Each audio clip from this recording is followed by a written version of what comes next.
కడప జిల్లా వేంపల్లి సమీపంలోని డంపింగ్ యార్డ్ను తొలగించాలని కాంగ్రెస్ పార్టీ ఆధ్వర్యంలో కాంగ్రెస్ నాయకులు నిరసన ధర్నా చేశారు.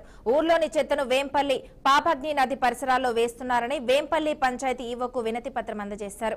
ఈ కార్యక్రమంలో వేంపల్లి మండల అధ్యక్షుడు రామకృష్ణ, నాయకులు రామాంజనేయులు, రెడ్డి, ఉత్తన్న, సుబ్రహ్మణ్యంతో పాటు పలువురు కార్యకర్తలు కూడా పాల్గొన్నారు. పంచాయతీలో డంప్ యార్డును ఎక్కడ పడితే అక్కడ ఊళ్ళో ఉన్నటువంటి చెత్తను ఎక్కడ పడితే అక్కడ వదులుతున్నారు. అది వదలకూడదనే ఒక ముఖ్య ఉద్దేశంతో వేంపల్లి పంచాయతీ ఆఫీసులోకి రావడం జరిగింది.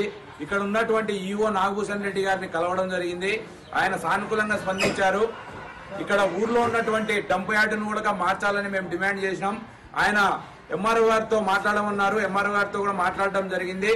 ఈ నాగభూషణ్ రెడ్డి గారు ఈవో గారు ఈ విషయాన్ని కలెక్టర్ గారి దృష్టికి తీసుకువెళ్లి అవసరమైతే జీవో నెంబర్ను మరొకసారి పునఃపరిశీలించి ఇక్కడ ఉన్నటువంటి ఊర్లో ఉన్నటువంటి చెత్తను ఊరవతలకి తీసుకువెళ్లి వదిలే విధంగా సహకరిస్తామని చెప్పడం జరిగింది. అదేవిధంగా పాపాగ్ని నదిలో చెత్త వదలడం వల్ల నీరు కాలుష్యం అవుతుంది.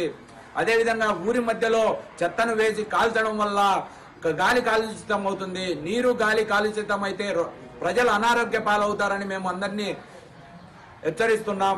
కాబట్టి ఇక్కడ ఉన్నటువంటి అధికారులు వెంటనే దీనిపైన చర్య తీసుకొని ఇక్కడ ఉన్నటువంటి చెత్త డంప్ యార్డును ఊరవతలకి మార్చాలి.